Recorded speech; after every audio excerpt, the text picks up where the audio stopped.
আমি কারো প্রতি কেন জানি কোনো অভিযোগ করতে পারি না, আঙুল তুলে বলতে পারি না তোমার এই আচরণে আমি ভীষণ কষ্ট পাচ্ছি। এটাও বলতে পারি না আমার সাথে এমনভাবে কথা বলো না, যার কারণে আমার চোখে জল চলে আসে।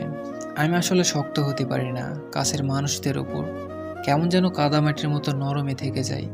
অথচ আমার উচিত ছিল শক্ত হওয়া, জবাব দেওয়ার দরকার ছিল কঠোরভাবে, যাতে তারা দ্বিতীয়বার আঘাত করার কথা মাথায় আনতেও কয়েকশোবার ভাবে।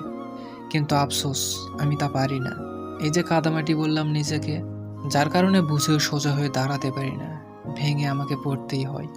তবে হ্যাঁ, সবচেয়ে চমৎকারভাবে যেটা পারি সেটা হলো নীরবে সবটা সহ্য করে নিজেকে কষ্ট দেওয়া। যাদের খুব সাবধানে আড়াল করার ক্ষমতা বিধাতা আমায় নিপুণভাবেই দিয়েছেন, যার কারণে সামনে থাকা মানুষটা টের পর্যন্ত পায় না।